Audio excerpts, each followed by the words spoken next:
Good morning student, welcome to my YouTube channel Neetu Yadav commerce classes.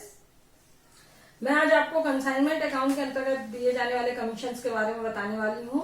यहाँ पर 3 types of commission जो है वो मालिक द्वारा अपने एजेंट को दिया जाता है। कंसाइनर जो होता है वो कंसाइनी को 3 प्रकार से कमीशन देता है, थ्योरी पार्ट्स की दृष्टि से भी और प्रैक्टिकली भी। आप इसको अच्छे समझिए। सबसे पहला जो होता है वो जनरल कमीशन होता है।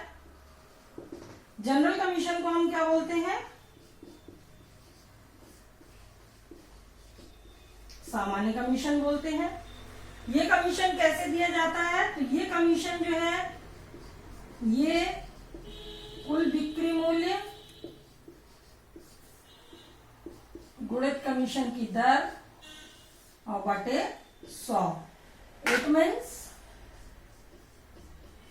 Total selling price into rate. ये कमीशन की रेट आपको दी रहती है अपॉन 100 इज इक्वल टू आपका जनरल कमीशन। एक एग्जांपल देती हूँ। मान लो आपने 1 लाख रुपए का टोटल सेल किया है, तो ये 1 लाख रुपए आपकी बिक्री है। Commission rate of commission 10% into 100, तो जो कमीशन आपका आएगा, कमीशन आपका कितना आ जाएगा? 10,000 रुपीज।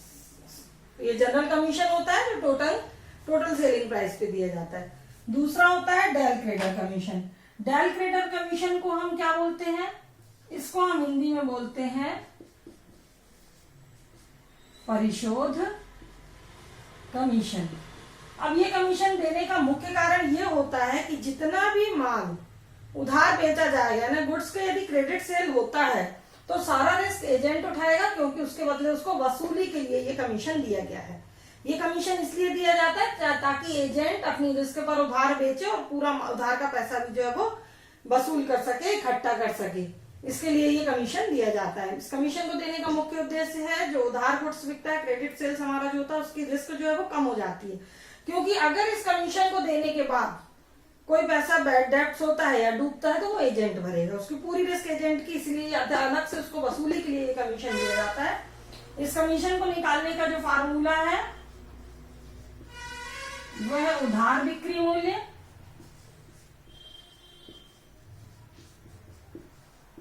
गुणित दर बटे 100। इसी फार्मूले को हम देखेंगे amount of credit sales into rate upon 100। यहां पर हम एक एग्जांपल देख सकते हैं। मान लो उधार बिक्री हमारी कितनी है? 50,000 है और रेट ऑफ कमीशन इसकी मान लो हमने 5% कमीशन दिया है,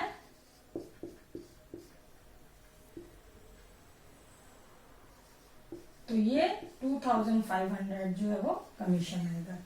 उम्मीद करती हूँ डेल क्रेडर कमीशन आप समझ गए होंगे। अब हमको देखना है over riding commission. Over riding commission जो होता है इसको हिंदी में बोला जाता है अधिभावी कमीशन। वो होता है over riding commission. Over riding commission को हम हिंदी में बोलते हैं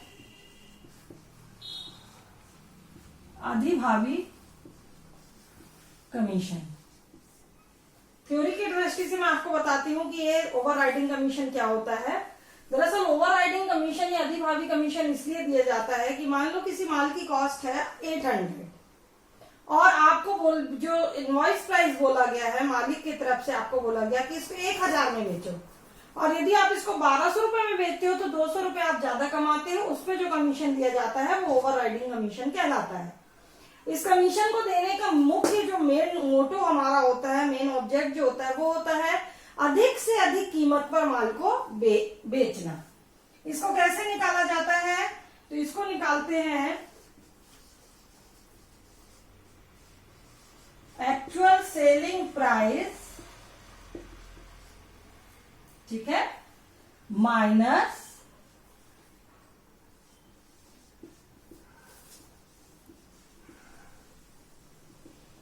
selling price according to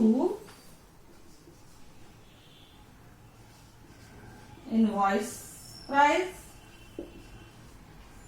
into rate और अपॉन 100।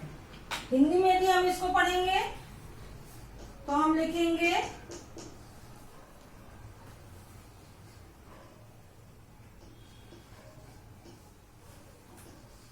वास्तविक बिक्री मूल्य माइनस बीजक के अनुसार बिक्री मूल्य गुणित दर, कमीशन की दर जो है, रेट जो है वो दी रहती है बुक में, अपॉन 100। अब यहाँ पर हम एक एग्जांपल देते हैं। मान लो किसी गुड्स का जो सेलिंग प्राइस है वो है 10,000, इनवॉइस प्राइस जो है वो है 8,000 और कॉस्ट जो है वो है 7,000।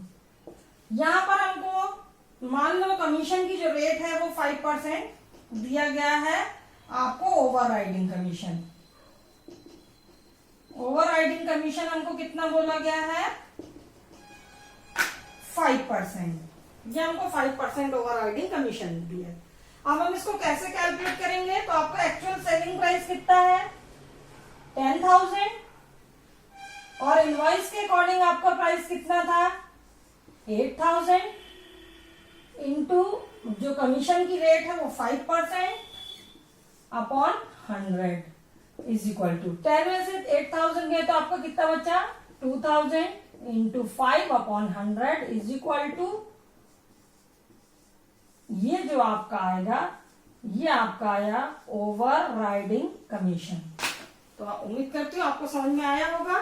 मैंने आपको तीनों कमीशंस के बारे में बता दिया जो मत प्रधान द्वारा अपने एजेंट को कंसाइनर द्वारा कंसाइनी को दिए जाते हैं। Thank you.